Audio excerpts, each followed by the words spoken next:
Welcome to the Revere City Council meeting of May 20th. Please rise and salute the flag. I pledge allegiance to the flag.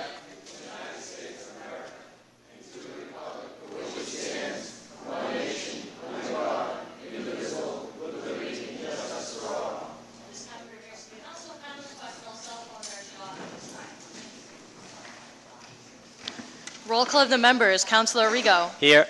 Here. Councilor Correggio. Here. Here. Councilor Gino. Here. Here. Councilor Guanasso. Here.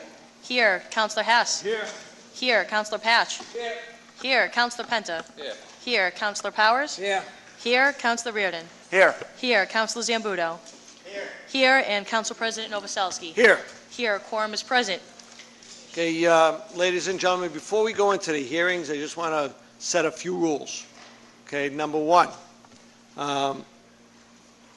on the loan orders, the first four loan orders, I think we can talk about them all at once. We will have hopefully separate votes on them, which I think are required at the night. Okay, and then on the other hearings, I wanted to let everybody know they only have 2 minutes to say their piece. It will be, most of them will be going into committee. We'll be discussing them again.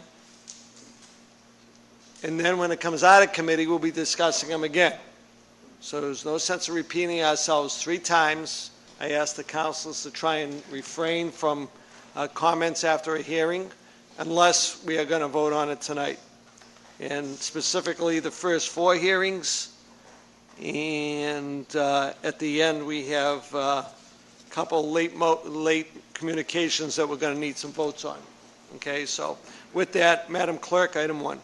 Calendar item number 1, hearing called is ordered upon the loan order for CWSRF construction project number 3832 in the amount of $9,450,000 for construction of stormwater and wastewater collection systems capital improvements. Are there any proponents? Any proponents? Please address the microphone podium and state your name and address for the record, please. Good evening, Mr. President. I'm Robert Button with CDM Smith. We're here tonight on behalf of the City of Revere to talk about the 4 loan orders that we have before you. If you could just give me a second to set up the materials and give you some handouts. On these 4, just so everybody knows, on these 4 items, we still will have to open and close each one, and we will vote afterwards, hopefully for all 4.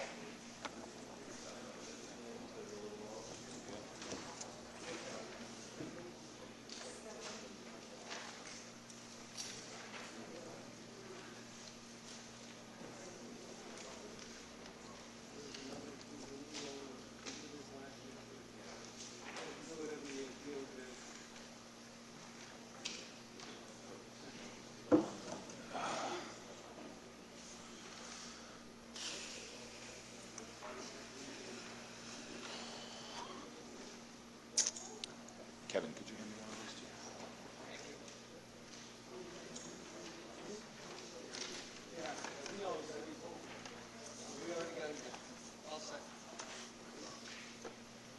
Whenever you're ready.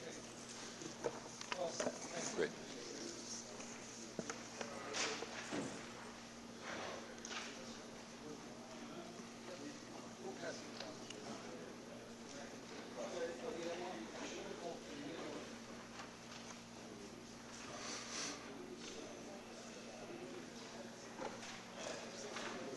Thanks, Kevin. No, I'm good. I don't need that. Yeah, I'm ready. Thank you, ladies and gentlemen. The 2 pieces of information that we've handed out to you, one of them is a map of the city showing all the work that has been done to date in the last 3 years through the SRF program, including the work that's ongoing right now this season. And the other is a mailer that went out with the water bills to all residents in Revere, the trifold, I believe last week when the bills went out. And it's intended to educate the general public on some of the requirements of the EPA Department of Justice consent decree, what it means over a 10-year period, some of the details of the work that we're doing, and it also provides contact information for Nick Rystrom, the city engineer, for residents to call up about sump pumps and other issues and problems that they are having. So what I'd like to do very quickly is just go through a quick summary of the work that's been done to date, as shown on this figure. We, as you know, divided the city into a number of different areas for investigations. The green areas are Phase 1. That work was constructed 2 years ago. The yellowish areas are Phase 2. That work was constructed last summer. And the pink areas are Phase 3, and they're the areas of work for this year. In Phase 1, we lined approximately 30,000 linear feet of pipes within the city. Just for frame of reference, the city has roughly 90 miles of sewer pipe, and we lined through the first 3 years roughly 20% of those 90 miles. In addition, as you'll recall, we replaced pump stations over in the Goldie Street area. There were 3 stations there in the past that were in various states of disrepair. Those stations were completely replaced with new state-of-the-art facilities that have alarms and a control system that enables the city to operate them more efficiently, more effectively. In addition, we removed what's called illicit connections, where people actually have sewage connected to the storm drain. And we found several areas through the city where thousands of gallons of sewage would discharge directly to water bodies during various wet weather events and also even during dry weather events because of blockages or other problems in the sewer system. In Phase 2, we did another 37,000 linear feet of pipelining. And that pipelining, if you recall, I brought in a piece of that fiberglass pipe last year, and it's effectively a pipe within a pipe that lines and seals the pipes so that they won't continue to leak water into the city's sewer system. The water that gets in is called infiltration, and that infiltration is bad for 2 reasons. Number 1, it reduces the capacity of the city's pipes, and number 2, all that water goes through the MWRA sewer meters, and the city gets billed for water that they didn't generate any revenue from. So that's an expense to the city. It's very important that you recognize that. In addition, there were 19 properties where we removed connections of yard drains, catch basins, roof leaders, that type of thing to the sewer system. And again, during rainfall, those contribute big volumes of flow with no net revenue. This year, in Phase 3, we're going to be lining another 33,000 feet of pipe throughout the city, and we're going to be replacing 6 pump stations, 4 in the North Revere area and 2 others at various locations in the city. Those are important from reliability perspectives. Those pump stations often overflow, have backups, require DPW overtime, those types of things. So they're very important for those to get done. And in the first 3 years of this 10 to 12-year consent decree plan, we've caught up for several decades worth of issues that have crept up into the system. And we're hoping to position the city for the future project and potentially work with the state and federal government on rate relief and potentially some relief from the requirements of the consent decree. Most everything will have to get done. What we're looking for now is extensions in time to allow things to get done in a more efficient and affordable manner.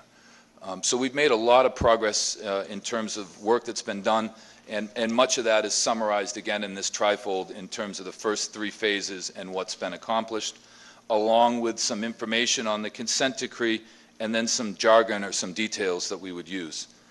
The second item that I wanted to focus on is the board. I'm sorry if you can't see this one. This board here is also shown in the trifold. Sorry. This board here is also shown in the trifold, and it basically allows people to understand what infiltration is, what inflow is, and some of the problems that they can cause.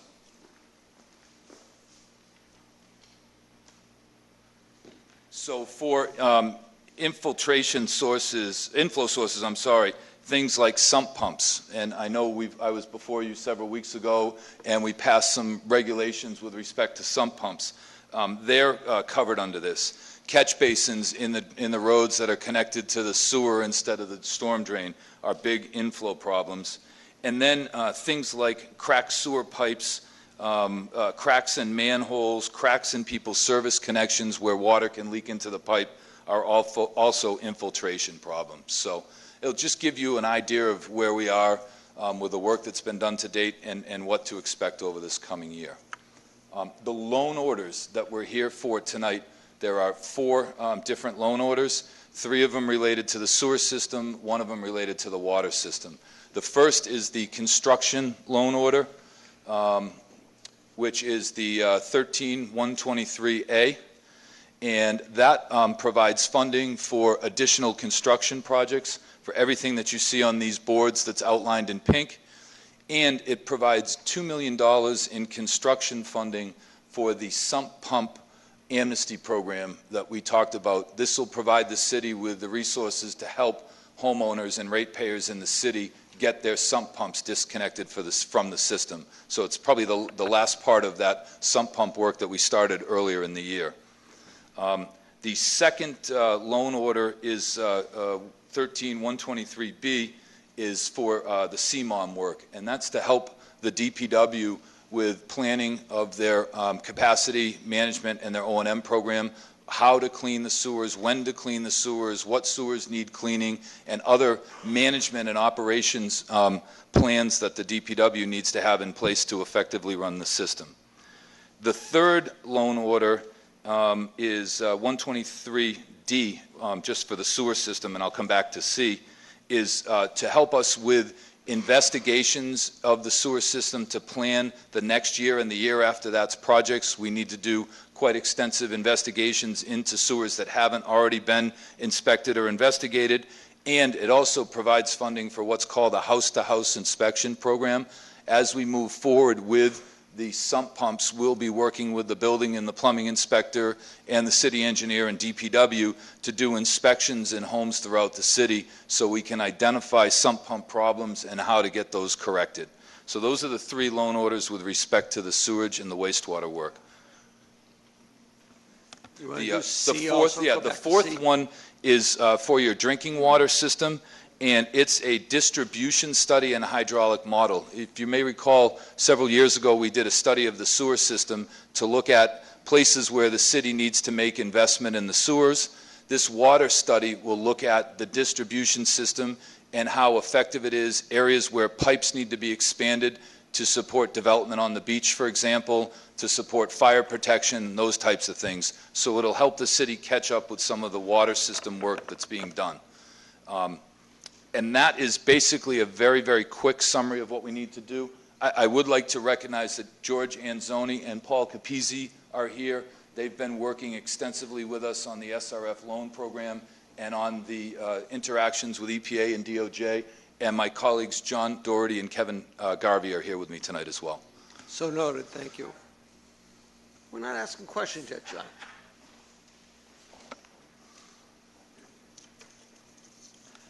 Okay, you all set, Bob? Yes, I am. Okay. Thank you, Councilor. Are there any other proponents? Are there any other proponents that want to speak on behalf of these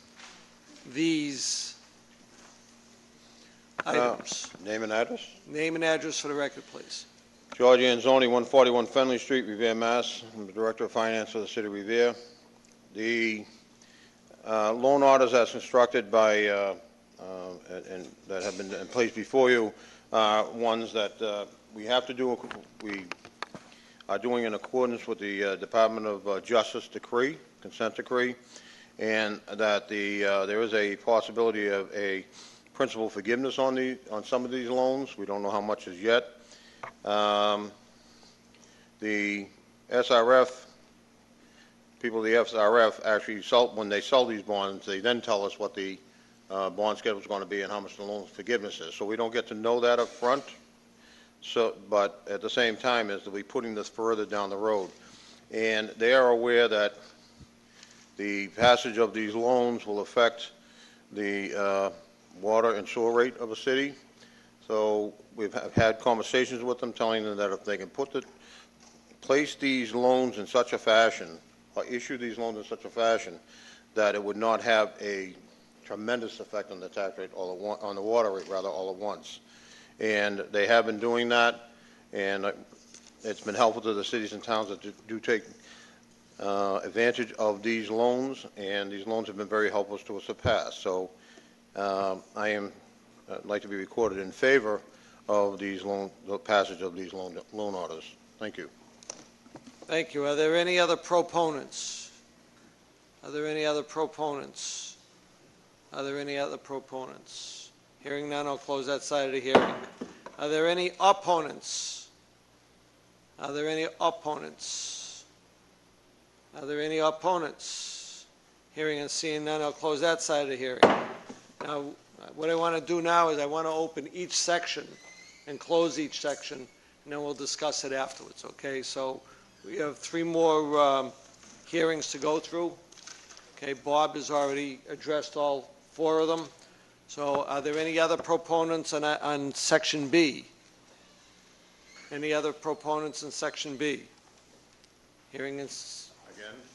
You don't have to. If you already You don't said have it to. once, we understand what's going on. No, I know. I said it for the whole list, but are you doing it on each section? Oh, Okay. Go Do I ahead. have to say it again? So, again, my name is George Anzoni. I'm 141 Fenley Street, the Director of Finance. For the same reasons before, I'd like to see the loan orders passed favorably, and because they are low-interest loans, and that if we had to go out on the market and borrow these loans, the interest rate would be a lot more than it is under this loan agreement, under these loan arrangements. Thank you. thank you. Are there any other proponents? Are any other opponents? Any other opponents? Any opponents? Hearing and seeing none, that side of the hearing is closed. On Section C, open that side of the hearing. Are there any proponents? Again, on this, the same reasons as before, my name is George Anzoni, 141 Finley Street, Revere, Mass. I'm the Director of Finance for the city. Again, the loan order arrangements on these SRF loans are very advantageous to the city, and that we are under the consent decree with the Department of Justice, which I've been involved in since the inception of this consent decree, and that I would look favorably if, I'm hoping that the council vote these out favorably. Thank you. Thank you. Are there any other proponents? Hearing and seeing none, close that side of the hearing. Are there any opponents to Section C? Are there any opponents? Are there any opponents? Hearing and seeing none, we'll close that side of the hearing. Section D, are there any proponents? Yes, again, my name is George Anzoni. George, you should have just got a tape recorder and said. I know, I should have. But I guess according to regulations, rules and regulations, I do have to appear here each time.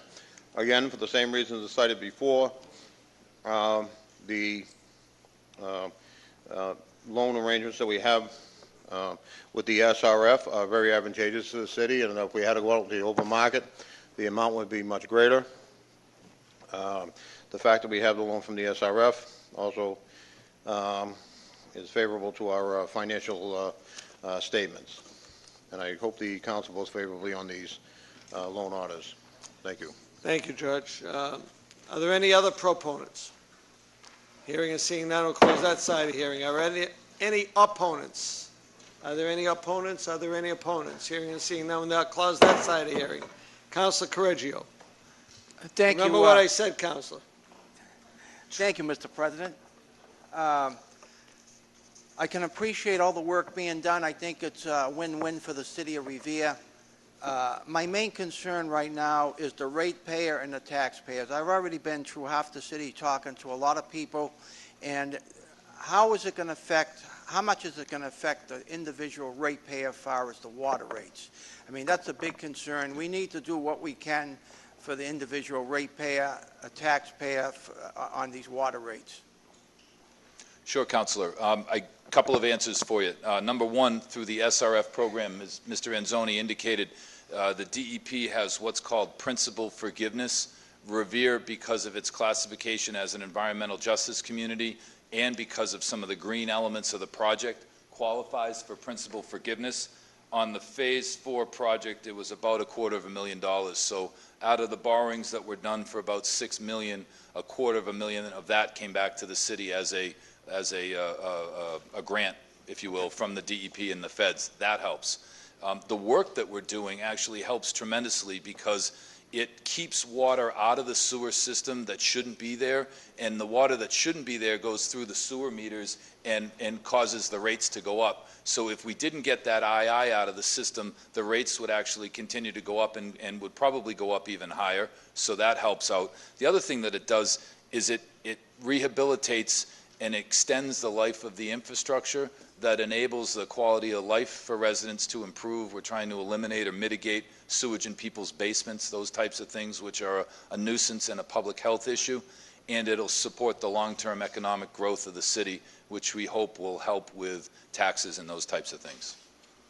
Again, this is a win-win situation. I think it's a big plus for the taxpayers, and I will be supporting it. Thank you very much. Thank you. Council Penta. Thank you, Mr. President. Mr. President, my question is the sub pumps. Didn't we vote that 6 months ago? What you voted 6 months ago was changes to the regulations that allowed the building inspectors, the plumbing inspector to access the property, and it changed some of the liability with respect to MWRA and some legal things that need to happen. So you voted to change the sewer sump pump ordinances or bylaws. What we also said at the time was that the city had applied for these SRF loans in order to help pay for the construction costs, and that's what this first loan order does, is provide the construction dollars so that the money is there to, for residents who participate in the voluntary amnesty program to pay for the problems that we find. I thought we voted for going into homes, and so many homes, it was 4,000 homes we said, and Yep. we voted it that night for sub pump reasons. The other thing is, I know it's, when this first decree order from the federal government came down, I suppose it was 50,000 over 10 years. Now we're at 60, 70 million over 12 years. And the first, I think when I was on the council, it was 5 million. I think last year was 7 million. Now it's 9 million for this year. Mm-hmm. Then you got 1.5. Actually, this comes out to 11.8 million. You have $1.5 million for inspectors to go out for the following year to see how much money they're going to need. How many inspectors you put out in the street for that kind of money? It's not the number of inspectors, it's the work that they're doing, Counselor, and the work is twofold. In order to do the inspections to find out the condition of the sewers, we actually have to clean them. So you'll see those big national water main, those black and yellow trucks around the city quite often. So this is part of the cleaning of it? It pays to clean them so that we can then determine if they need to have work done to them. So it does two things. It helps with the maintenance and it helps to identify problems. One other question I have. We put in, at least I put in a motion to buy that TV truck. Yes. 2 years ago. Now, shouldn't we have that by now? The truck was actually part of last year's loan order, and right now, we've had DPW and engineering over to MWRA and to Boston to meet with them and to look at their truck. We're going through with DPW the specifics of the truck that they want, the size of the truck, and those types of things, so that we can order it and put it online for this year. We also, as part of the budget, included money for the DPW to operate and maintain that truck in the 14. That should save us $400,000 to $600,000 a year. It will save you in different ways. Most importantly, it'll allow the DPW, give the DPW the resources that they need to fix problems that they find and not have to contract out as much work. Right, it's camera truck. I just have one other request. I don't have a problem voting this. I know it's federally mandated and everything else. I just don't like the numbers, how I thought maybe there could be less. We could stretch this out over more years than a few years. I was hoping that happened, but I would like, if you could, give the city council from the day one when you came in here, Yep. how much money was appropriated to you through the last 5 years, whatever, and what it was used for. I'd appreciate that, Mr. President. We'll prepare a summary for you, Council. Thank you. Council Patch. Thank you, Mr. President. Bob, in North Revere, I see four pump stations. Yes. It says in your mailing that you were doing 6. Yes. Now, are those the two that are down on Marlin Street? No, those were done previously. One of them is over on Furlong Drive, and the other is at Milano, I believe. Milano's the 6th. Oh, no. Milano's the 6th. Okay, but you said in your newsletter here that they're upgrading at 6 pump stations in North Revere. There's really 5 in North Revere and 1 in Beachmont. Okay. Because I'll tell you, I was up a couple of weeks ago with Superintendent Goodwin, and we walked along the culvert there on Franklin Park, Franklin Ave there. Street, rather. I'm sorry, I get those two. Stay out of your neighbor. Yeah. But I did notice that actually that culvert runs like in back of the gas station there. Yep. We actually went up Clifton, and I believe that pump station's in Saugus, the one on the end of Clifton. Yes, it is, yes. The one just across, there's one on each side of that little brook that runs there through the Right. middle of the street. And, Yes. And I couldn't believe how it was almost a pond on Franklin Street in the back, if you notice. And the flow, I believe that water goes, that must go under Salem Street and go to the pumping stations that are on, the pumping stations are on the east of Salem Street, right? Correct? Yeah, there's Waite Park in behind the Waite Park, condominium yeah. complex there, yes. So is that one on, like, that comes down like from Clifton and Franklin Street? Does that run into, Yeah, that's, it goes under Salem? we're calling it, this Marshview Terrace is the actual Yes. street that that's on. That station is part of the rehab plan as well. Because it looks like a buildup of water on Franklin Street, and it's the flow actually in the culvert is kind of low and slow. So is this going to correct this pumping stations? I'm sorry, go ahead. No, the upgrading, is this upgrading or new pumps? It's an upgrade to the station, which includes new pumps, new controls, emergency generators, and/or provisions to plug in emergency generators that DPW already has. What I want to make sure is I think what you're describing to me with the culvert on Franklin Street is a stormwater issue, and the pump stations are wastewater stations. So we're trying to keep the stormwater out of the sewer system, number one. So I will look into the Franklin Street area. One of the other things that we did in this year's operating budget, there's a line item for culvert cleaning and maintenance, if you will, in the sewer operations. Yeah. That also, there's a disposal cost. If you clean out those culverts and those ditches, that leaves and the debris and stuff in there has to be hauled away and disposed of at a landfill. We actually upped some of the operations money so that DPW would have the resources to do more culvert cleaning and try to address those problems. That's a problem. Yeah. There are a lot of trees knocked down inside the culvert, and it really needs to be cleaned. Yes. And what we're trying to do, similar to what Senator Petroselli said, is not get in the habit of doing routine O&M through the bondings and through the capital work, but actually handle that through the operations accounts and try to bond just the improvements that are necessary. Well, I want to thank you. This is long overdue in North Revere, and the people are going to be glad that this is getting done. I want to thank you. Thank you, Mr. My President. Councilor Reardon. Thank you, Mr. President. In deference to the fact that I assume this is going to Ways and Means, is that accurate? No, we plan on voting on this tonight. We're going to vote on it tonight. Well, then I'll ask for an update, at least at this point, on what we are doing, A, to address the issues on the hill up on Vane Street, Prospect, Reservoir Avenue, and the disastrous issues we have during rain events, heavy rain events at the bottom of the hill that are affecting many of the residents that have to do, based on our prior discussions, with infiltration of storm water into our sanitary system, where we are with that. And secondly, I would ask you to give us a synopsis of where you are going with coordinating with the architects, designers, and engineers for the new school that we're building, so that we are not, so that we are remediating what we can while we're in this construction phase, and also avoiding any additional problems that the new school might bring.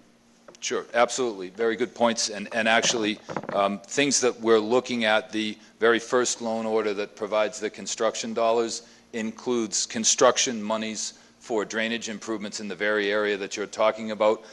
Through our investigations and some of the coordination work that we've been doing with the school and the stadium project, we've been able to determine that there's a constriction in the drainage pipes under Broadway.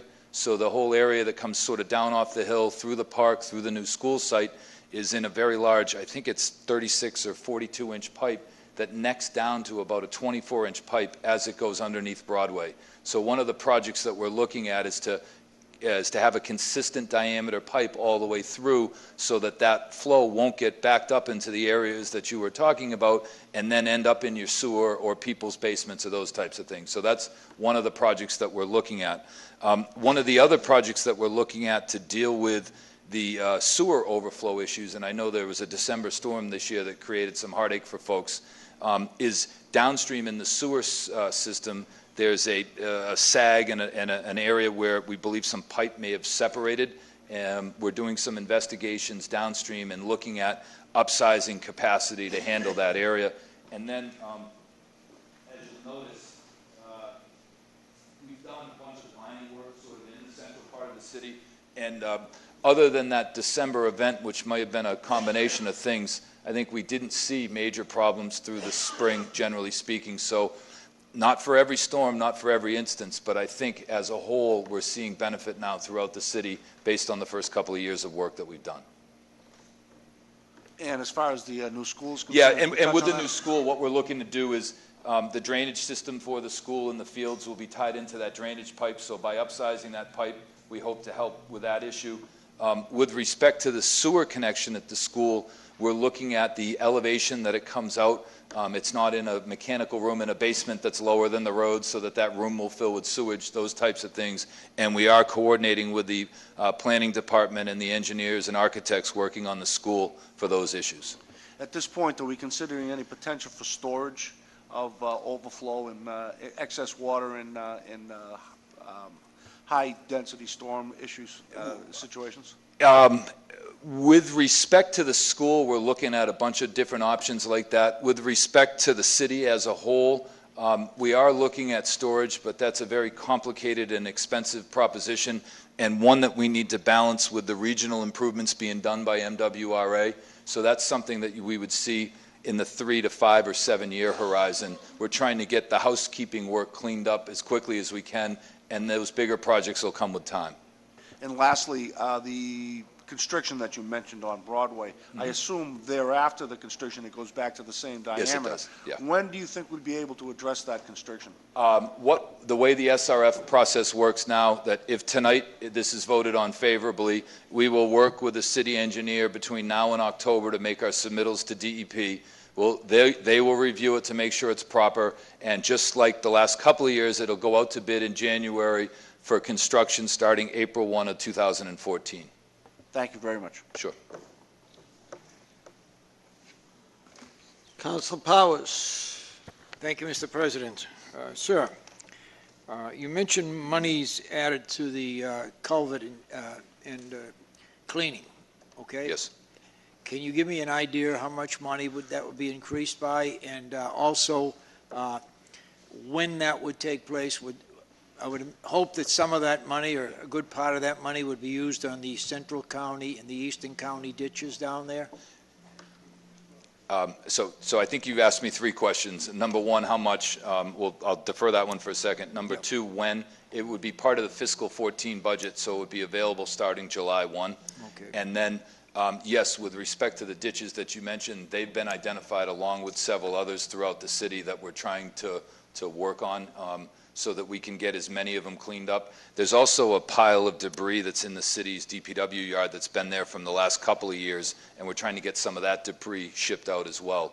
I believe the line item number that is in last year's, in 13, is 40,000, and I believe we've added 60,000 to it to be 100,000 total number for this year. Okay. And that'll be part of the budget that you folks will be reviewing in the next few weeks. And my next question is, I've had calls from constituents down along the boulevard. Okay.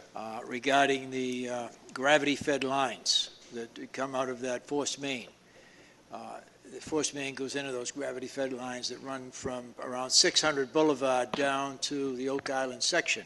Yes. And my question is, what, if any, plans are being made to either reline or replace those lines which are not adequate by any means today? Sure. Part of the work that we're doing right now, there's two sections of the city's main interceptor, the area that you referenced, as well as an area out behind the Northgate Shopping Mall, where the interceptor runs from 107 up to Copeland Circle on the backside of the mall. We're looking at both of those areas now and trying to determine what's the most cost-effective work to be done to deal with problems in both of those locations. With respect to the gravity line out on the beach, it's probably going to be a combination of making the pipe sizes consistent because there's some inconsistencies in those lines, and lining some of the pipes so that they don't leak. If you recall, 2 summers ago, out on American Legion Highway, we had the black bypass pipe in the median, and we were bypassing pipe in the big interceptor. It would involve that type of level of effort out there, so it's a fairly complex project that takes a year or two to plan out. So we'd be looking at that more than likely being part of one of the next rounds of construction. Yeah, I would certainly hope so, because I've seen the plans, I've looked at them down there, and I have some of them at home. You've got 12-inch lines running into 10-inch lines, running into 8-inch lines, and back to 12-inch lines, and it's totally inadequate. And Yes. I'm surprised that that has been allowed to exist as long as it has. That something hasn't been done for it. Thank you, sir. Yeah, we agree. Councilor Hess. Thank you, Mr. President. Bob, just to follow up on Councilor Reardon's comments. Okay. Yes. Will all your work be done prior to the start of construction for the new McKinley School?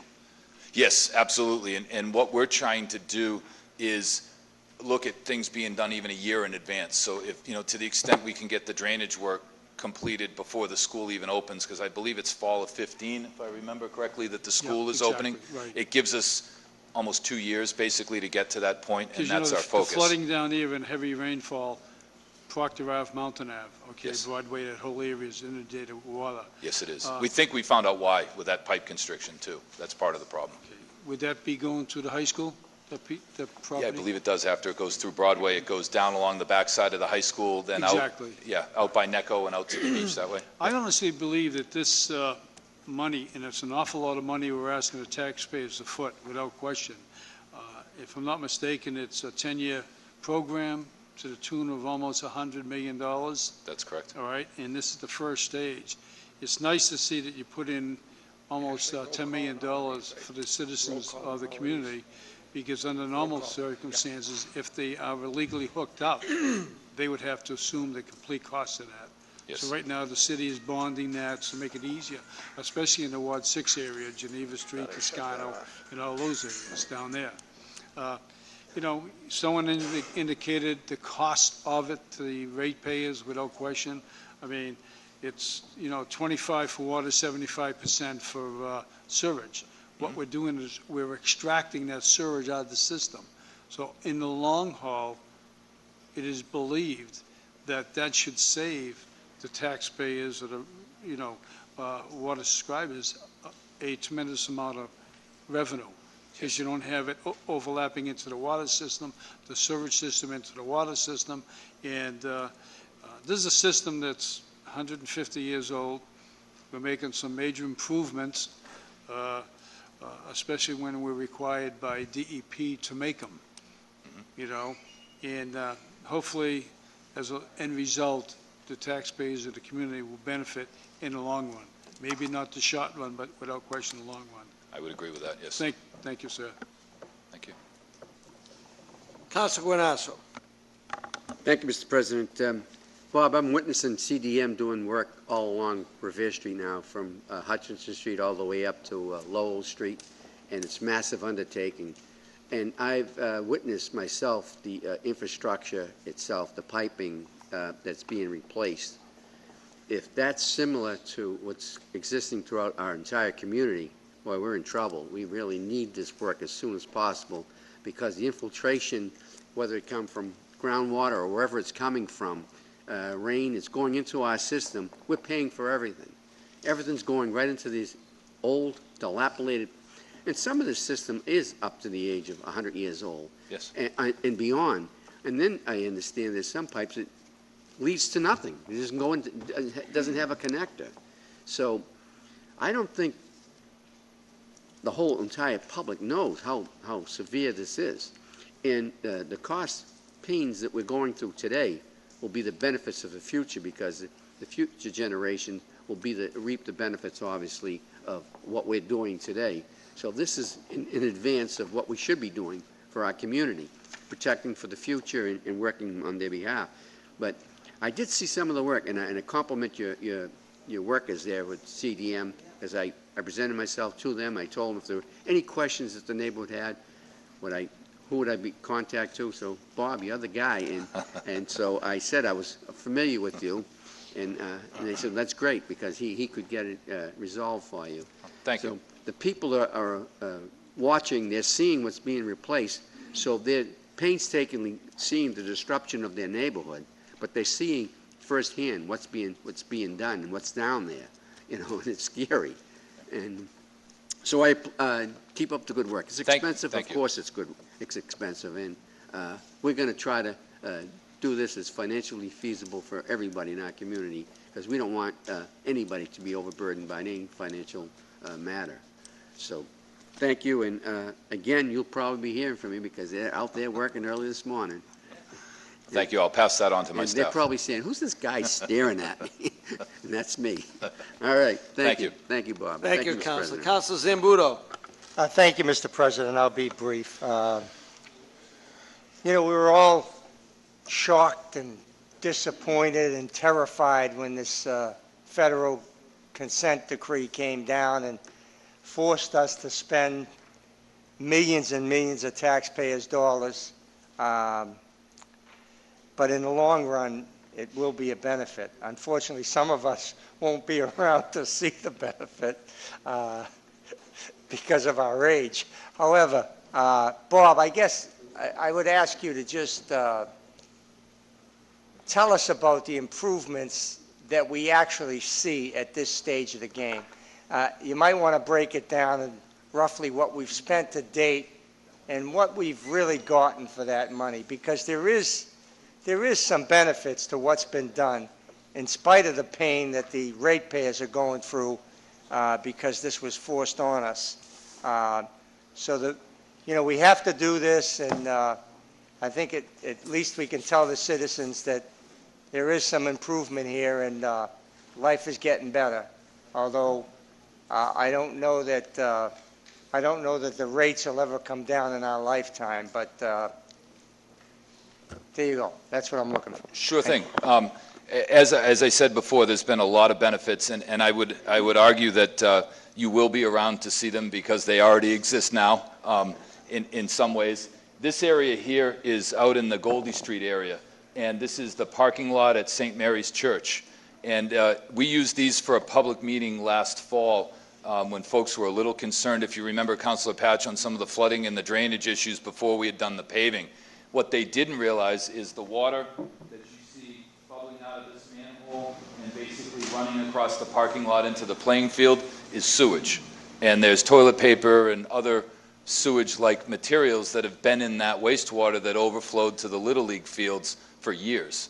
We eliminated that last year, and that connection that's overflowing this manhole right here is no longer connected in the way that it was. So this has been eliminated. Similarly, this is, I believe, over on Goldie Street, but it's in one of those streets off of Washington Ave. And you can see flooding in the street, but you can also see the manholes and the toilet paper and the sewage where basically those pipes were relieving flow from upstream into the neighborhoods. And when we had even moderate to small rainstorms, there would be sanitary sewer overflows throughout that whole neighborhood. And when we explained to people that the water that they were seeing was actually sewage and it shouldn't be there, they were much more appreciative, I think, of the work that we had done. And then I think since the paving's been done, I haven't heard any other complaints about the stormwater drainage. So there are many areas where we've made improvements. This is just one of them. So we see a lot of these SSOs no longer happening. Is that the case? That's correct. Thank you very much. That's all I have, Mr. President. Thank you, ladies and gentlemen. My turn just for a couple questions. Absolutely. On this plan you gave us in red, the bold red, it says pipe replacements down like on the Shirley Ave, Kimball Ave, Beach Street, Centennial Ave. Are we actually replacing pipes? Are we just lining it, or? In In the some sewer? cases, we're doing what's called a spot repair, where there may be a section of collapsed pipe that you need to do a small replacement, and then you do a lining throughout that whole segment. So there are sections where we're doing that type of work. There are also areas, and I think Councilor Guanasso was asking me about this last week or the week before, where we're digging up pipes that are connected improperly to the sewer system and connecting them to the drain. So depending on the specific location, those are the reasons why you're seeing that. And what do we do about, after we dig the hole and, about repaving it the proper way? Yep. What the contractor is required to do is let that sit for 90 days at a minimum, and then we do a temporary patch, compact the excavation, do a temporary patch, let it sit for 90 days, then we will come back and do a permanent patch 3 months or more later, so that we don't end up with little dips in the pavement to the maximum extent we can avoid that. Cool. Okay, with that, I think I'd like to call for a vote. We have to vote on them individually, so we're going to have 4 roll calls, one for each bond. So, Madam Clerk, roll call on A. Shall the City Council approve the loan order for CWSRF Construction Project Number 3832 in the amount of $9,450,000? Councilor Arrigo? Yes. Yes. Councilor Correggio? Yes. Yes. Councilor Gino? Yes. Yes. Councilor Guanasso? Yes. Yes. Councilor Hass? Yes. Yes. Councilor Patch? Yes. Yes. Councilor Penta? Yes. Yes. Councilor Powers? Yes. Yes. Councilor Reardon? Yes. Yes. Councilor Zambudo? Yes. Yes. And Council President Novoselsky? Yes. Yes, the loan order has been approved. Shall the City Council approve the loan order for CWSRF Planning Project Number 3817 in the amount of $300,000? Councilor Arrigo? Yes. Yes. Councilor Correggio? Yes. Yes. Councilor Janino? Yes. Yes. Councilor Guanasso? Yes. Yes. Councilor Hass? Yes. Yes. Councilor Patch? Yes. Yes. Councilor Penta? Yes. Yes. Councilor Powers? Yes. Yes. Councilor Reardon? Yes. Yes. Councilor Zambudo? Yes. Yes. And Council President Novoselsky? Yes. Yes, the loan order has been approved. Shall the City Council approve the loan order for CWSRF Planning Project Number 3852 in the amount of $550,000? Councilor Arrigo? Yes. Yes. Councilor Correggio? Yes. Yes. Councilor Gino? Yes. Yes. Councilor Guanasso? Yes. Yes. Councilor Hass? Yes. Yes. Councilor Patch? Yes. Yes. Councilor Penta? Yes. Yes. Councilor Powers? Yes. Yes. Councilor Reardon? Yes. Yes. Councilor Zambudo? Yes. Yes. And Council President Novoselsky? Yes. Yes, the loan order has been approved. Shall the City Council approve the loan order for CWSRF Planning Project Number 3831 in the amount of $1.5 million? Councilor Arrigo? Yes. Yes. Councilor Correggio? Yes. Yes. Councilor Gino? Yes. Yes. Councilor Guanasso? Yes. Yes. Councilor Hass? Yes. Yes. Councilor Patch? Yes. Yes. Councilor Penta? Yes. Yes. Councilor Powers? Yes. Yes. Councilor Reardon? Yes. Yes. Councilor Zambudo? Yes. Yes. And Council President Novoselsky? Yes. Yes, the loan order has been approved. Calendar item number 5, hearing called is ordered upon the application of the biker, oh, sorry.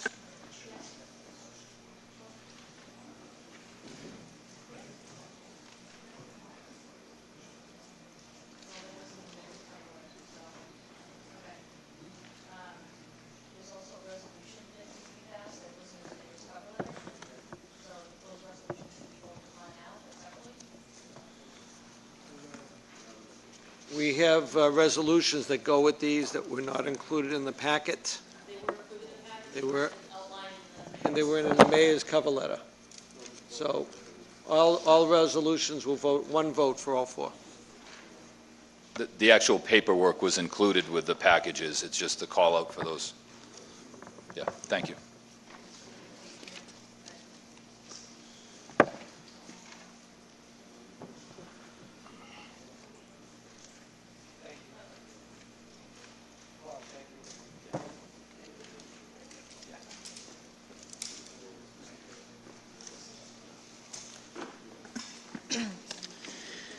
Loan order number one, for the resolution of construction project number 3832, shall the City Council approve this resolution? Counselor Arrigo? Yes. Yes. Counselor Correggio? Yes. Yes. Counselor Gino? Yes. Yes. Counselor Guanasso? Yes. Yes. Counselor House? Yes. Yes. Counselor Patch? Yes. Yes. Counselor Penta? Yes. Yes. Counselor Powers? Yes. Yes. Counselor Reardon? Yes. Yes. Counselor Zambuto?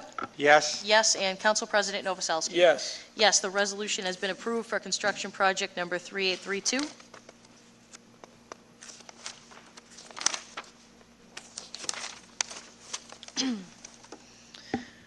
Okay, this is for the resolution for CWSRF Planning Project number 3817. Shall this resolution be approved? Councilor Arrigo? Yes.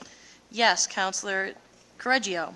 Yes. Yes. Councilor Gino? Yes. Yes. Councilor Guanasso? Yes. Yes. Councilor Haas? Yes. Yes. Councilor Patch? Yes. Yes. Councilor Penta? Yes. Yes. Councilor Powers? Yes. Yes. Councilor Reardon? Yes. Yes. Councilor Zambuto? Yes. Yes. And Council President Novoselsky? Yes. Yes, the resolution has been approved for planning project number 3817.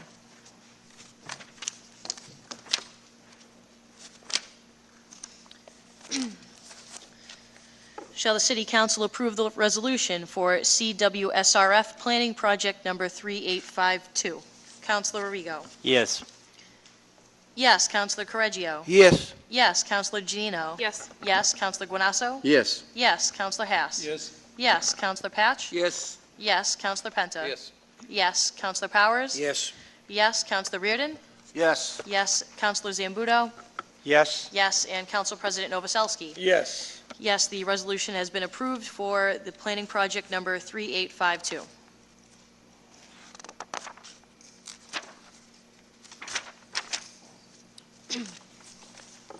Shall the City Council approve the resolution for CWSRF Planning Project Number 3831? Councilor Arrigo? Yes. Yes. Councilor Correggio?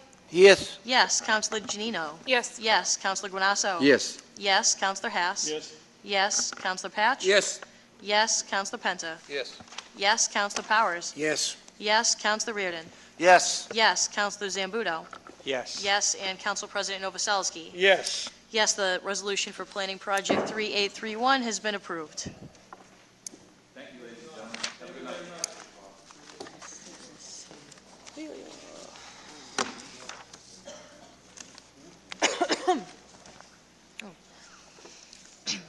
Calendar item number 5, hearing called is ordered upon the application of the Bikers Outfitter, Inc., 1039 Broadway, Revere, Mass., requesting a garage license to enable the appellant to repair motorcycles on part lots 220 and 221 at 1039 Broadway.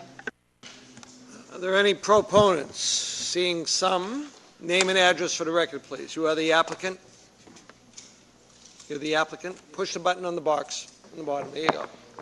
Cool. You're the applicant. Name and address, please. Good evening. My name is Harry Darian from Bikers Outfitter. Okay. And can you give a little dissertation of what you plan to do? Yes, I'm respectfully requesting an application for my Chapter 148, which is our garage license. We've been in our store there since 2001. We have a small, we have accessories, parts, motorcycle repairs. We also do leather repairs. It's our family business. We've been there for many years. We're looking to expand our business a little bit and do some motorcycle repairs and grow in the city of Revere. We're a very big part of the city. We do a lot of veteran events and go to those kind of events in support of those events in the city. We've updated our property, our building quite a bit, try to beautify the area a little bit, and we look to further do that and to grow our business there. So hopefully we can try to expand a little bit with this 148 license. Are there any other proponents?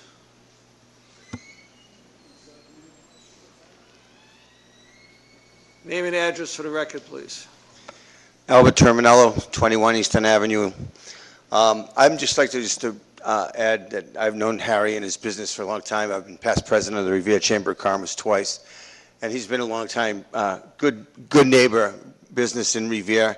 I've known them all to be always stepping forward and helping everybody along the way. I've been with the Blue Knights when we had the Blessing of the Wheels down on the beach, raising money for different organizations, veterans and police officers, and Harry's donated through the Bikers Outfitters quite a bit every time. He's always stepped forward as a good business in Revere. We need people like Harry in the city. So if at all possible, if you could see a way to grant him his license, I'm sure he'll be continue to be a good business for the city of Revere. Thank you very much. Are there any other proponents? Are there any other proponents? Are there any other proponents? Hearing or seeing none? Section is closed. Are there any opponents? Is there anybody opposed? Hearing and seeing none, close that side of the section of the hearing. Councilor Guanasso. Mr. President, this is going to the zoning subcommittee, is that correct?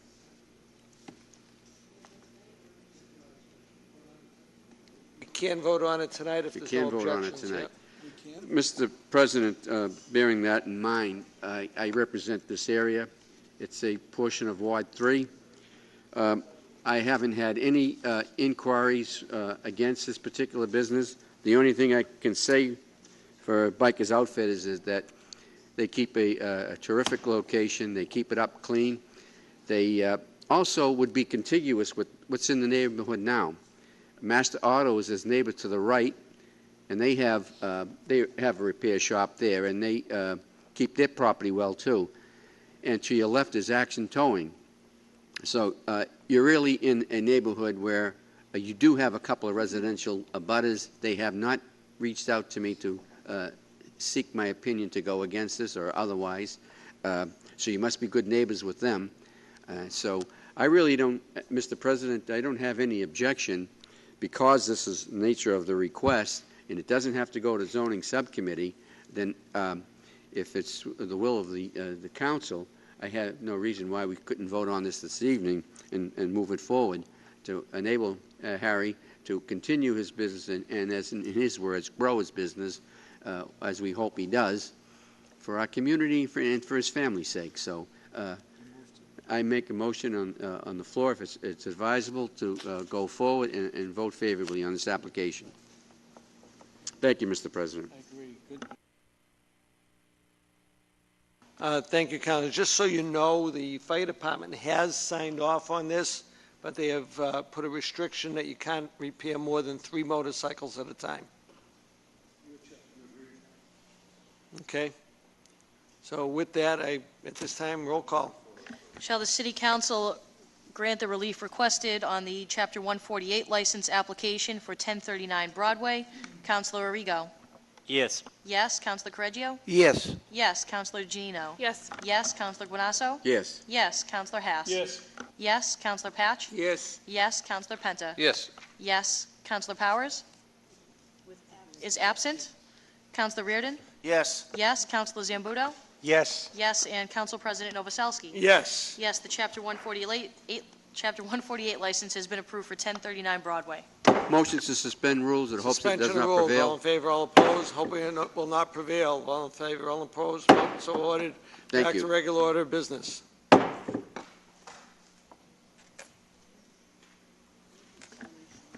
Calendar item number 6, hearing called is ordered upon the application of 189 Broadway Limited Partnership relative to a zoning map amendment of Lot 8A Herman Street, Lot 3 Beach Street, Lot 4 Beach Street, Lot 90 Herman Street, and Lot 10 Herman Street, and Lot 106 Herman Street rear, from Residential B, the RB zoning district, to General Business, the GB zoning district.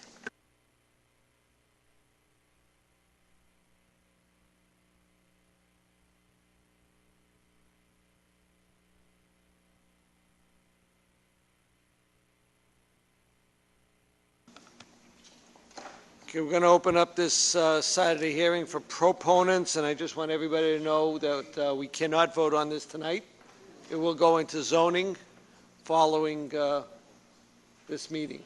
And then whenever Councilor Reardon is going to have a zoning meeting to discuss it at that point. So, proponents, sir, name and address for the record. Good evening, councilors. Corey Rhodes with D'Ambrosio Brown, LLP. of 14 Proctor Avenue in Revere. I'm also here with Attorney Jerry D'Ambrosio, and we represent the neighborhood developers in their application to amend the zoning map to modify a couple of lots from the residential B district to the general business district. And before I get into the very specifics of the application and the property, I just wanted to highlight the neighborhood developers and the work that they do. We have with us tonight Ann Houston, the executive director. We also have Emily Loomis, the director of real estate, as well as Aaron Wasserman, the project manager. The neighborhood developers have been working in Chelsea and Revere for decades now, renovating and building senior housing, affordable housing, and putting in beautiful properties for housing in the area. I have some examples here. This is a Walden house. There's a beautifully renovated firehouse that is serving as senior housing right now.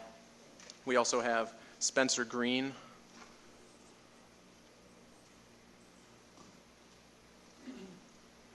Which is a 48-unit apartment building in Chelsea, which actually was an investment of $15 million into the area. And another one in Revere is 525 Beach, which is a 30-unit development. Sorry about that. 30-unit development of $10 million investment that should be completed in 2014. This is some of the work that the neighborhood developers do in the area, but they're not strictly limited to housing. You may know one of these projects being the Costa Park playground, which I know some counselors were involved in getting in the neighborhood as well. This specific project that were brought in front of the council tonight is 189 Broadway, which you may know as the old Reardon's Restaurant. They would like to come into this property and put in affordable senior housing. As you can see in the presentation packet and on this slide, you have the condition of the property as it stands now, and we're looking at a renovation of a 5-story building, which applying about 48 residential apartments that are strictly for seniors. This is set out in the financing for this project that it can't go to other people. It is set out for seniors. And there is a preference for Revere seniors at that. This is a 70% preference to have this go and benefit the seniors of Revere. And everything that we've been talking to people in the area, seniors in the area, this is something they've always been looking for, a apartment complex that can serve their needs and be right in the heart of the city, that can be close to shops and pharmacies and able to walk to neighboring businesses and be able to use them, not necessarily out in no man's land, as I've heard. The specific relief that we're here on is the back parking lots at Reardon's. They are currently in the residential B district, which does not allow for apartment buildings such as this. And so the first step that we're asking is to change the map on these lots from residential B to general business and allow really the first step to this $13 million investment into the city, into Broadway, to help seniors in the city get underway. Thank you. That it? That's it. Cool. That's what I like.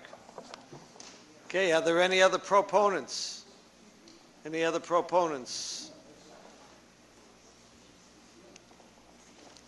Ma'am, yes, ma'am.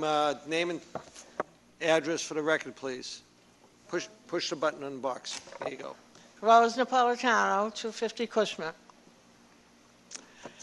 I have to say, this is a long time in coming. If you go up and down Broadway, any which way, you'll never see any developments for seniors. And as you can tell, there are a lot of us in this town. There are some in the outlying areas, away from everything, away from doctors, stores, businesses, the new police station. I mean, it's an ideal spot. We need this. It should have been done years ago. So we're all here to help these guys get this thing going. And I hope you're all agreeing, right? Oh, look at you, John. What? Hey, Jerry, you take those down. Okay? That's all I got to say. Just try to think about that, and let's get going on it. Don't let it go too long, because we're not young.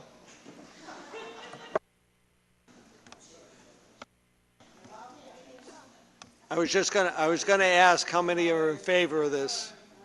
Okay, thank you, thank you. Are there any other proponents? Everybody there is a proponent. Mr. Mayor. Mr. President, I really wasn't going to speak on this because I think in talking to most of you, at least the ones that I had a chance to speak to on this, it's hard to be against additional senior housing. We all know that we need additional senior housing, and if you're familiar with neighborhood developers and the work they've done in Chelsea, for example, down in the Box District, the work they've done at Walden Street Fire Station, the work that they're continuing to do down on Beach Street and now here on Broadway, it's first-class work. So, to have the quality of workmanship that I know we're going to get with neighborhood developers, as well as the much-needed senior housing that we all understand that we need, to me, it really should not be a hard vote for the City Council to see the many benefits this is going to bring. You're going to take a building that, for years, served its useful purpose, but now, for the last several, has been left empty. And it's our goal to take, obviously, empty and any blighted buildings around the city and turn them into nice, useful buildings that this, I'm sure, will be as a mixed-use development, as I say, with senior housing and a commercial component on the first floor. So hopefully the City Council will make a quick decision on this so they can get to work and continue our work that we've started here on Broadway. Thank you very much. And are there any other proponents? Name and address for the record, please. Diane Colella, 60 Alston Street, Election Commissioner. It will improve the landscape of Broadway, which is directly in line with the mayor's visions for the city. The major intersection will be more aesthetically pleasing. It will help those residents of the city who are 55 and older that need affordable housing near public transportation, as well as easy access to all of the amenities that Broadway has to offer. Major convenience stores, drugstores, coffee shops, restaurants, laundromats, and City Hall. Residents will be able to walk to their doctor's appointments, thereby having less missed appointments and potentially healthier residents. It will help the local businesses on Broadway by providing added revenue for them. The construction will provide jobs for residents as well as will the new retail space when complete. Thank you. Thank you. Are there any other proponents? Name and address for the record, please. Stephen Morabito, 84 Florence Ave. Sir. As those who spoke prior to me were also proponents, I'm a proponent who strongly feels in favor of any project that community development does. They've taken a lot of the dilapidated buildings throughout the city and just done amazing work with it, and I'm really in favor, and I think this project should move forward. Thank you. Are there any other proponents? Again, for those that are in favor, raise your hands again. That aren't speaking. I'm going to show that. Jerry, you don't count. Okay.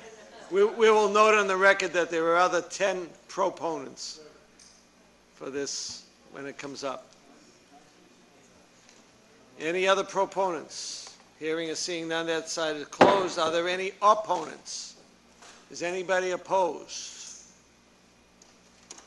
Hearing or seeing none, we'll close that side of the hearing. And I just remind everybody, this is only a zoning change.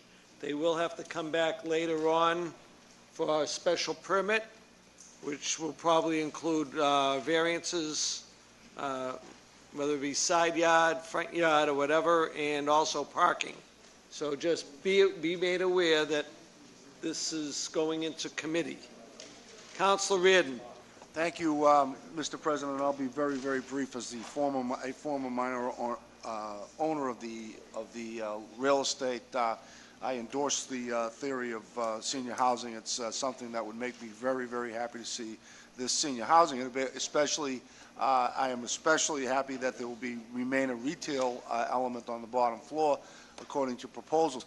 I do, however, as the Ward 4 councilor, have to say that I have been approached by a few residents who have only this concern that something will happen and it won't turn into senior housing. I've assured them that that will not be the case. However, at the subcommittee level, I really would like you fellows to be able to expound upon that a little bit so that all the residents have a really strong feeling and really are in line with this proposal at that point.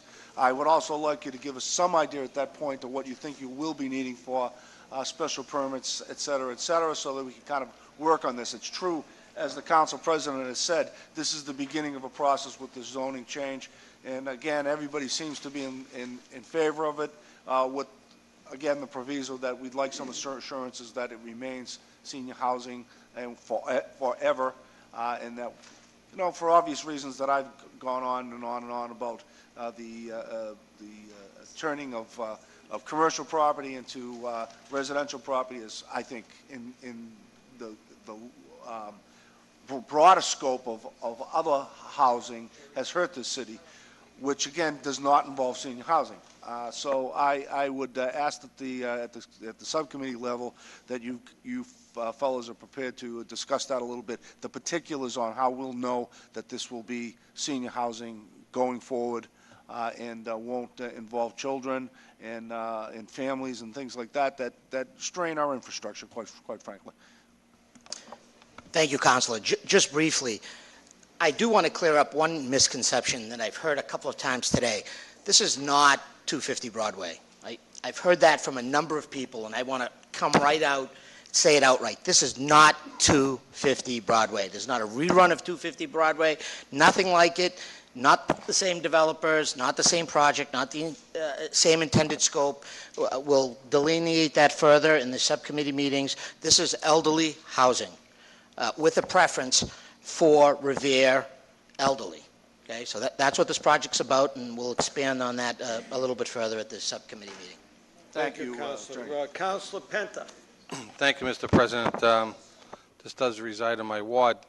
I've had a couple meetings with the neighborhood group, and to me this is a no-brainer. We spoke earlier about how lack of senior housing we have throughout the city. I mean, it's one of the calls I get all the time, and you feel bad when you can't get into housing. You're on a list and how long it takes to get into housing. But I've talked to several neighbors in that neighborhood, and every one of them was in favor of it when they heard, you know, senior housing with some storefronts in the bottom. And it's just a win tenfold because it's, you know, the revitalization of Broadway once again we're talking about. The corner, I mean, it'll probably always be known as Reardon's Corner. It's a landmark there, but I'm hoping, and if people see, one of the councilors just asked me that the mechanic shop is also in here. There's one piece of land he does, and I think they're in negotiations. Hopefully, we can see that whole site as one through the neighborhood development. And I looked at other projects they did. They're second to none. It's amazing how much money they can get. Evidently, they do a good job because they get good money. And I tell you, they invest in the neighborhoods. I'm at a neighborhood meeting with, you know, that they set up just by them trying to get neighbors and no neighbors. It's a no-win just having them in Revere, and I'm looking forward to the process of getting this process done quickly as possible so we can see a shovel in the ground there. Thank you, Mr. President. Thank you, Councilor. Councilor Correggio. Thank you, I'm sorry. Oh, okay. Check that. Councilor Hess. I'll stand fast. Thank you, Mr. President. I believe that this area needs some major development, especially if you look at the pictures that were just disseminated. This will, without question, enhance the beauty of Broadway Revere, especially at that intersection, and especially where the property across the street was supposedly just sold. I think it fits into the confines of the area. And in dealing with neighborhood development, Ann has done a tremendous job, both in Chelsea and in Revere. she's a quality asset to the neighborhood development group, but also to the Revere and to Chelsea. She does a great job. I believe the area was also known as Fennell's Corner, not Reardon's Corner, for those that remember. And I'm looking forward to the subcommittee meetings. I think we collectively could work it through with the various issues that have to be addressed. But I have one question, Jerry, maybe you can't answer it at this point in time. Of the 50 units, senior housing, approximately what are they going to allocate to Revere residents? At this point in time, it's 48 units and 70%. 7-0. 7-0 Okay. is the preference for Revere elderly. I And think elderly that- is defined as 55 and up. Right. I would qualify. Most of the councils would qualify. Thank you, Jerry. Thank you, Mr. President. Very good. And I just want to remind everybody, this is a zoning change issue, not a special permit issue to discuss what's going into the building. So, Councilor Correggio. Thank you, Mr. President. This is an excellent project for the city of Revere, and it's going to help a lot of seniors, which I support. Seniors need housing, and this is going to be a win-win for the area down there. It's a dilapidated building. It's been abandoned for 2 years. Something's got to go there, and this is an excellent choice. One last question. Union labor going to be utilized? There's a lot of union residents here that are not working. Councilor, I remind you again, this is a zoning issue. It's not a question of, we're in the construction, because you're going to be asking that question again the next time they come around for the special permit. I just wanted to ask that one little question about it. Does it look like union labor could be utilized? I think at this point, that's further down the road. It still hasn't been determined. But I do know that my clients are open-minded and will work through the process and definitely take any input that's offered. All right. Thank you. Thank you very much. Councilor Powers. Thank you, Mr. President. To clarify Rose's comment, but perhaps by the expression on my face, I definitely support senior housing 100%. My only concern was, and I think Councilor Reardon touched on it, and that will come out in committee, are there safeguards to make sure that this does remain senior housing? Because based on the overpopulation in our school system today, I certainly would not want to see any more two-bedroom apartments going into construction in the city, because we're buried right now. And I think aesthetically, I think it'll be a tremendous improvement to the Broadway area, particularly that corner down there. And the fact that it's going to be senior citizen housing, I support it 100%. Thank you, Mr. President. Thank you, Councilor. Councilor Zambudo. Thank you, Mr. President. I'll be brief. This is an exciting project. Some of us that have been up here a long time have been trying to get senior housing here for many years. The idea that 34 Revere seniors will be in this property is very exciting to me. So provided all the safeguards are put in when the zoning change is put in and the special permit is issued and so forth, I don't know who's going to be against this project, but I certainly will not. Thank you. Councilor Guanasso. Thank you, Mr. President. I had a couple of calls in reference to 250 Broadway, and I'm glad that Jerry D'Ambrosio pointed out very clearly that that's not going to be a 250 Broadway. It's going to be dedicated to senior citizens and much needed in the area, and I think that the area is very conducive to it because it's, as to be repetitive, it is accessible to all the places that the seniors would like to go to. So I certainly think this is a terrific location for this development, and I look forward to meeting this on zoning and talking further on it. Thank you, Mr. President. Ward 6, Councilor Patch. Thank you, Mr. President. I wasn't going to say anything, but the good attorney, he did bring up the 250 Broadway, and I do remember at the time when that was built, that was actually a beautiful building. That was just before the condo crunch, and I'm unfortunately, it was completed, and it was they couldn't get enough. They couldn't get the people to buy the condos. But at the time, I wasn't on the council, but I was working for the city.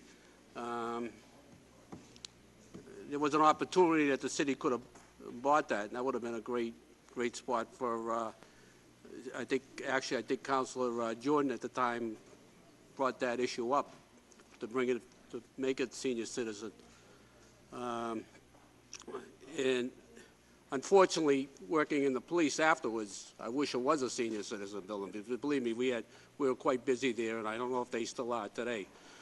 But this is a great idea.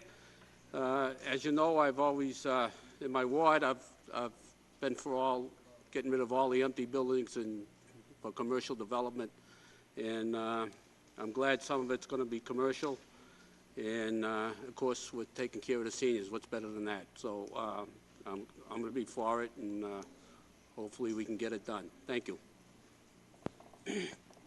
Madam Vice President. Thank you. I believe most of the other councilors have addressed any questions that I had about this, but we are just in zoning and it is going to subcommittee, so I look forward to seeing more. And although, as alluded to, I'm not one of the councilors that can utilize the facility, I know a lot of people that will be able to, so I think it's going to be a great project, and I look forward to seeing more. Thank you. Councilor Rigo. Thank you, Mr. President. As the only other member of the council that can't use this facility, I felt the need to chime in. This is a great idea. I do look forward to a lengthy discussion about how we are going to prevent this from being another 250 Broadway. I think that there may be also concerns about parking and traffic, but I'm sure we can kind of get through those. And I like the idea, and I think the commercial piece of it is something that is sorely needed, especially in our major business district. So. Good job, and I look forward to the conversation. Thanks.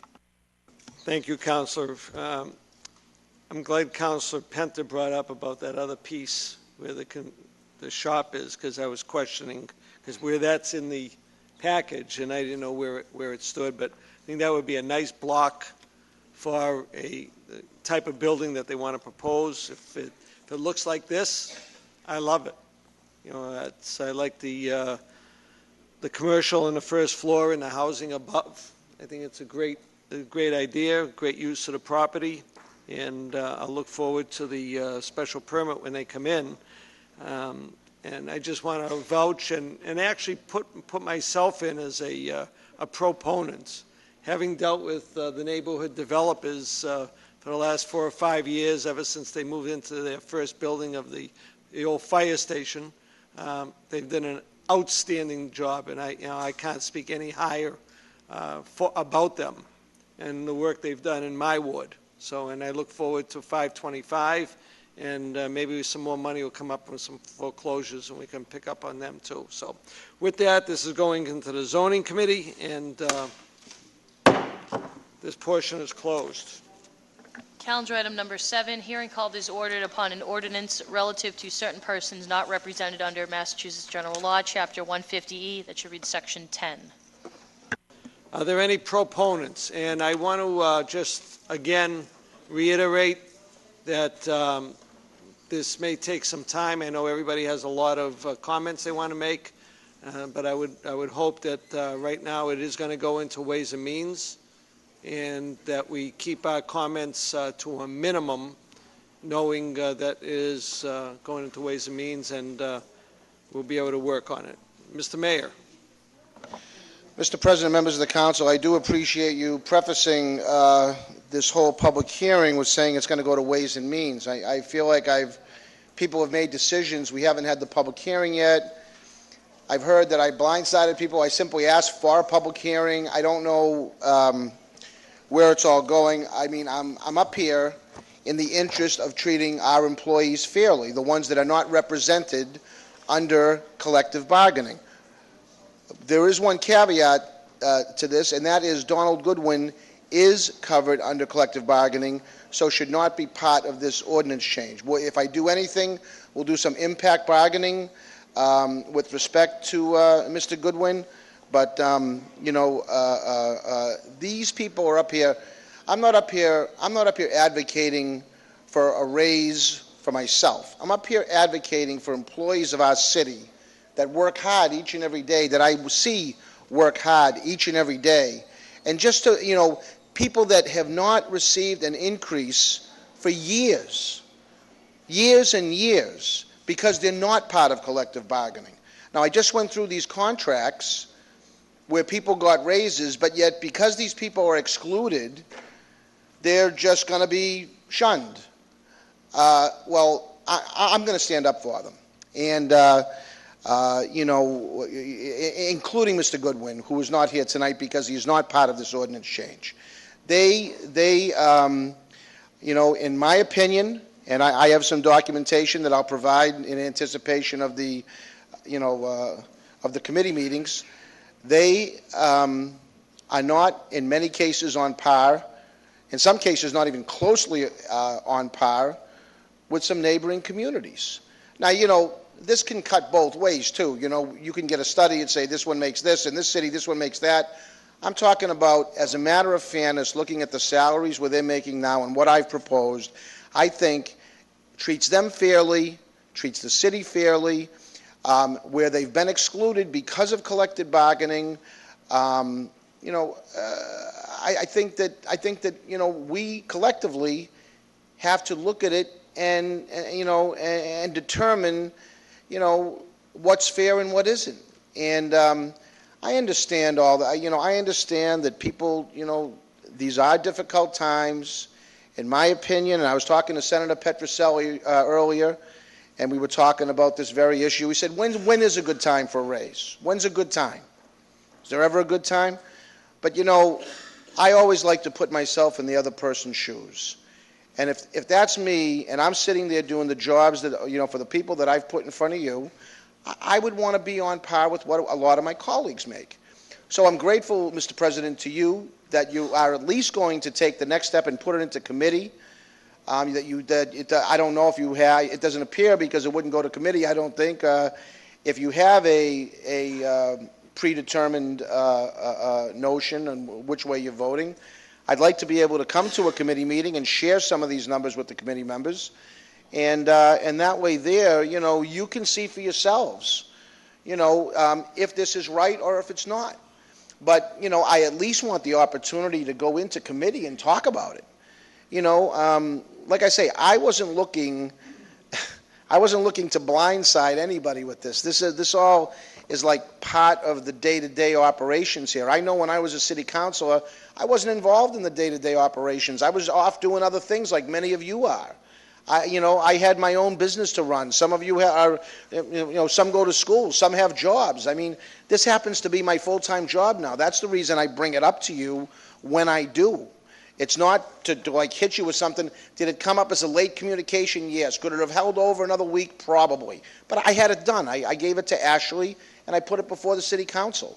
I wish I could get the message through to everybody that I do not come up here intentionally to try to blindside or slide something through here. I mean, I've said from the very beginning, I want to work together. Hey, you guys have votes you have to make. If the vote doesn't coincide with my wishes, the city business has to go on. But, I put things before you that require your attention, that require your vote, that require your, thoughtful consideration, and then hopefully you reach a decision. Obviously, from my standpoint, I hope you reach a decision that would meet with, my hopes. But I'm one person, so I can only present to you what I see in this particular case as a fair base of compensation for people that are not covered under collective bargaining. And, if I'm settling with all these different unions, it seems to me that people that have been neglected for 10 years or more should get some consideration. At least make it to a hearing before the subcommittee. So I'm glad, Mr. President, that at least it seems as though it's going to go to that point. With that, I don't have any additional information. I'll answer any questions. If you have questions, you just want to send it to committee, I'm fine with that, too. Thank you very much, Mr. President. Thank you, Mr. Mayor. Are there any other proponents? Are there any other proponents? Are there any other proponents? Hearing and seeing none, we'll close that portion of the hearing. Are there any opponents? Approach the microphone, name and address for the record, please.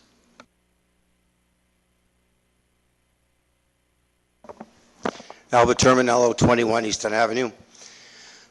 This has got nothing to do with anybody's job or how they're doing their job, but it's no secret that private sector and city sector, state sector jobs never really were in line with much of anything. The only thing that they have come in line with over the last several years is the percentage of raises that we've gotten, and they've averaged between 2% and 4%. I understand that they took these jobs and they knew they weren't covered by collective bargaining. That's not anybody's concern, especially the taxpayer of Revere. I do feel that maybe because of the cost of living, some substance is required, but nowhere near in line of what's been proposed. I believe that they should be just as anybody else, between 2% and 4%, with no retroactive because nobody bargained for it. That was part of the job requirement in which they took the job. But because of the cost of living, I'm willing to concede, as far as that what they are deserved, is a raise between 2% and 4% that's in line with everybody. Because anybody that's been working out there that has gotten a raise, if they got the 2% at all in a lot of jobs, they've been told if you don't like it, leave. That's what the private sector tells you. In the state, you have no option, or the city. But right now, people who took jobs with their compliance and with their circumstances, they have to stay with it.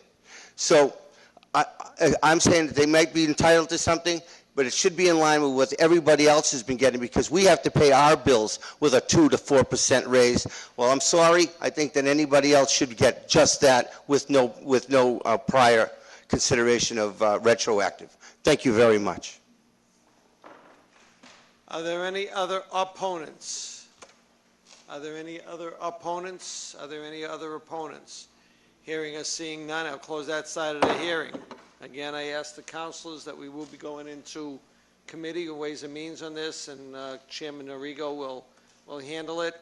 And I don't believe there's a date ending on this. This is open end, except for the end of the year.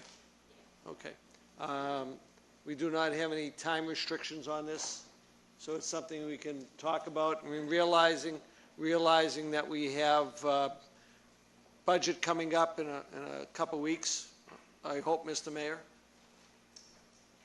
So we'll be deep into that. So, Councilor Haas.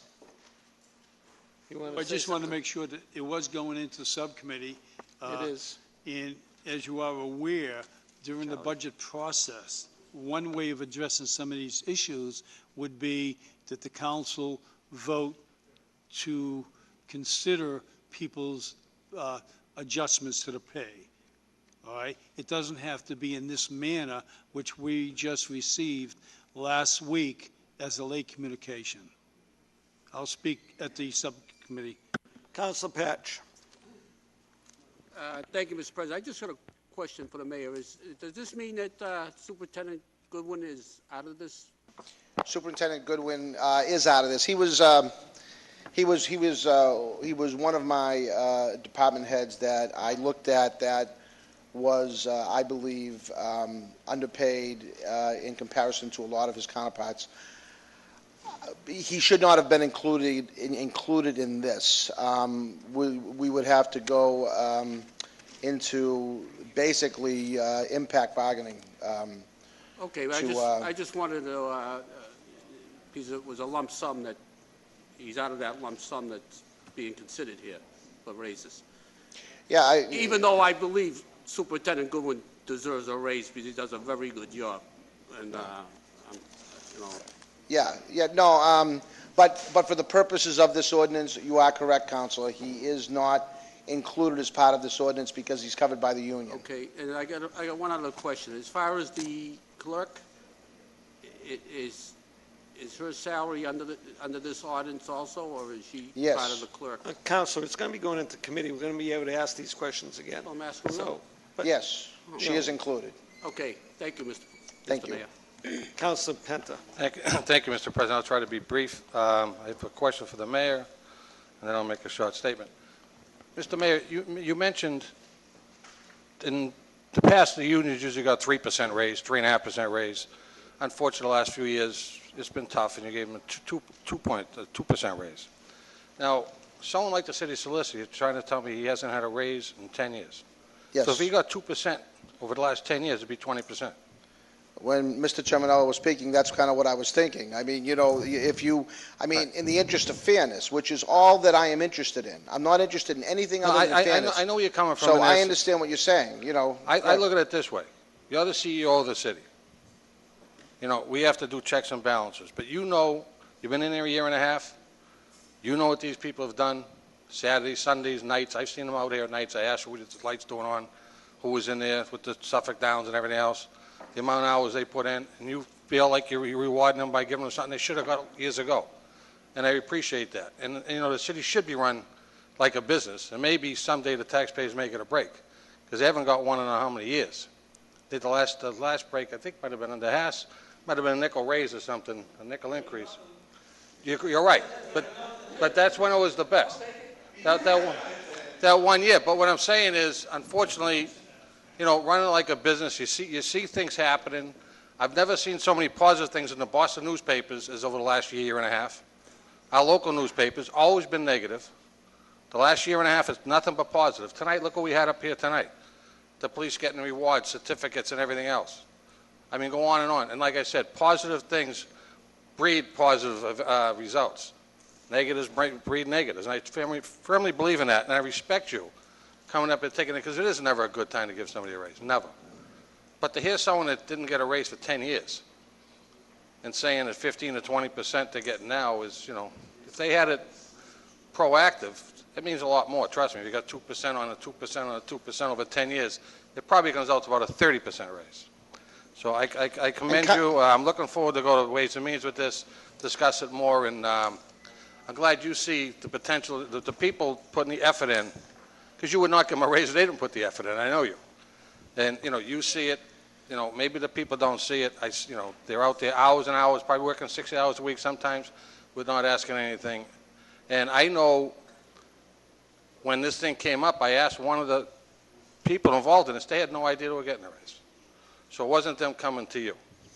So, and I commend you for that. Thank you. I'll save my comments. Thank you very much. And if I could I just want to say one quick thing, because I know you want to move this along, Mr. President, but I just want to say one quick thing about that, and that is that it's not just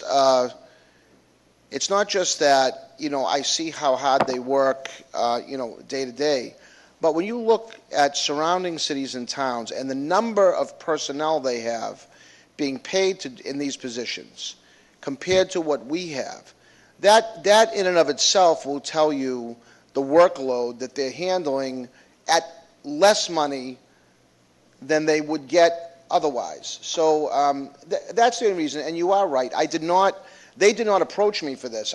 I looked at this myself, and you know, and started looking at some of the surrounding cities and said, this just isn't right. You know, and that's one of the things I think you take from the private sector. You know, you want to do what's right.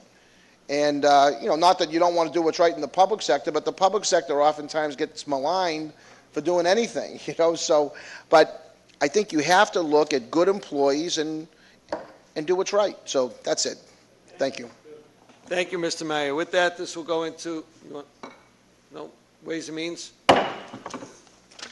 Calendar item number 8, report of the Appointment Subcommittee. Councilor Guanasso. Mr. President, we had 5 appointees to the various boards, 4 of which did not show. So I'm asking, and they've been on the calendar now for the last 3 or 4 appointment subcommittee meetings. I think that I've asked through you, Mr. President, to the clerk, that we notify them one final time and tell them with a little red flag that if they do not attend the next meeting, we will ask these names be dropped. Because in fairness for those who do come to the appointment subcommittees, it wouldn't be fair to vote these people in. I know they're all deserving of the positions that they're in, but it would not be fair for others to come and they not come. So having said that, we have for reappointment as a licensed drain layer Mr. Ralph Miola, who did appear for Miola Construction Company, and the subcommittee voted out favorably, and I hope that the rest of the council does so also. Thank you, Mr. President. On the appointment of Ralph Miola as a licensed drain layer for the city of Revere, Councilor Arrigo. Yes. Yes. Councilor Correggio. Yes. Yes. Councilor Janino. Yes. Yes. Councilor Guanasso. Yes. Yes. Councilor Hass. Yes. Councilor Patch. Yes. Councilor Penta. Yes. Councilor Powers. Yes. Yes. Councilor Reardon. Yes. Yes. Councilor Zambuto. Absent. Absent. And Council President Novoselsky. Yes. Yes, the appointment has been confirmed. Calendar item number 9, communication from the mayor relative to the City of Revere Community Scholarship presentation. That is scheduled for June 10th, the regular council meeting, unless we decide to do it a little earlier for tonight. Excuse me? We'll talk about that offline. Calendar item number 10, communication from the mayor relative to an ordinance regulating medical marijuana treatment centers. We will have a public hearing on this. I've had discussions with the city planner, and I would also like to include methadone clinics to relocate from a HB to LI in that, to amend it. Yes, please. Okay, public hearing. Calendar item number 11, communication from the election commissioner relative to the warrant calling for the special state election for senator and Congress to be held on Tuesday, June 25th, 2013. Waive the reading. All in favor, we place on file. Right. Calendar item number 12, motion presented by Councilor Patch that the mayor request Mass Highway to repair the bridges on Sargent and Malden Streets. Both bridges are very dangerous with falling concrete debris and are also in need of painting. Further, that Mass Highway cut the grass on the Sargent Street off-ramp and also along Lucia Avenue, Asti Ave, and Brenton Ave. Councilor Patch. Thank you, Mr. President. I've been made aware, and I've also observed concrete on the ground where it had fallen off the structure. I hope, I know my last motion was to clean up the debris along Route 1, and I don't think they ever really got to that yet. But this is more of an emergency. I mean, somebody could get hurt, and also it's a disgrace the way that they look right now. So hopefully the mayor can get on them to get this done. Thank you, Mr. President. Calendar item number 13, motion presented by Councilor Arrigo that the mayor apply for the distressed properties identification and revitalization grant being offered by the Attorney General's office. This grant has been set up to help communities identify distressed or vacant bank properties and ultimately return the properties to residential use.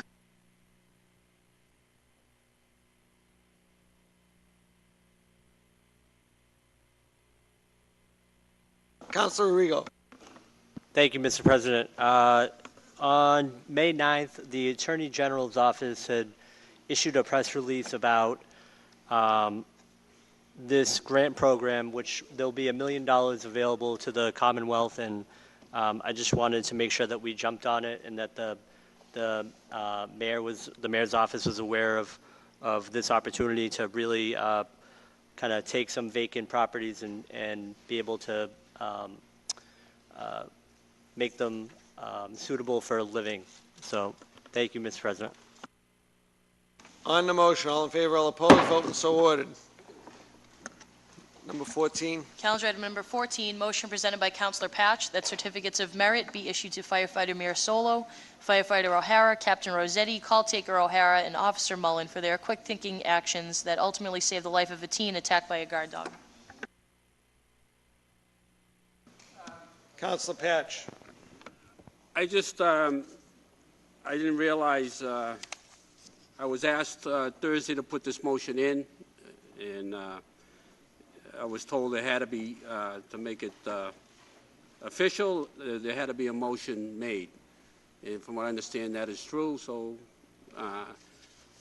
we'll just, it was already, as you know, it was done It was done at the Ways and Means Committee earlier today, so, by Committee of the Whole today, and it's a done deal. Thank you.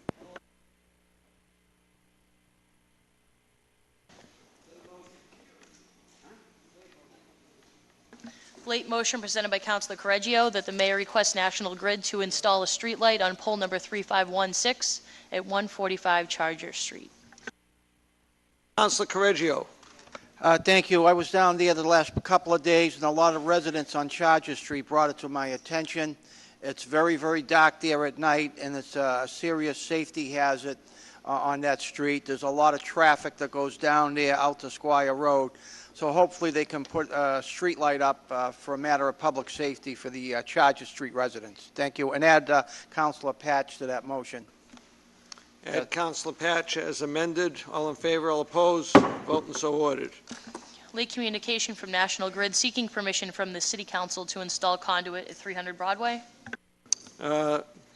Gentlemen and lady, this is regarding the new lights on Broadway. So National Grid would like to get them going. So I'm going to ask for a vote tonight to see if we can make this happen as soon as possible. On the motion to approve, all in favor, all opposed? Vote and so ordered.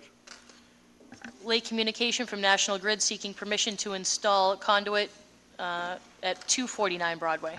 This is the same thing, ladies and gentlemen. All in favor, all opposed? Vote and so ordered. Late communication from the mayor relative to the transfer of funds. Ways and Means. Well, we have two kind of good of the orders. I want to remind everybody, Monday is Memorial Day, and we want to remember our veterans that lost their lives during various conflicts defending the country. And there will be services at the American Legion lawn on Monday morning at 11 o'clock. And we request that everybody attend to show their faith and their support to keep Memorial Day as Memorial Day, not a golf day or a swimming pool day, or open your campsite day. So please be made aware of that. And at this time I call on Councilor Powers. Thank you, Mr. President. I just have an announcement to make. Tomorrow evening at 7 p.m., Tuesday evening, at the Jack Satter House, there will be a Ward 5 Crime Watch Committee meeting. I've had many calls about autos being vandalized, house breaks, and more recently a shooting on Sagamore Street. And I would urge every resident of Ward 5 to attend that meeting. The mayor will be there along with the police chief and myself to address any concerns and, more importantly, to formulate procedures to prevent these occurrences in the future. Thank you, Mr. President. Thank you, Councilor. With that, Mr. Mayor, just so you know, those transfers went into committee. Okay, so with that, you hear a motion to adjourn? That's what I heard. All in favor, all opposed? Vote and so ordered. Thank you very much.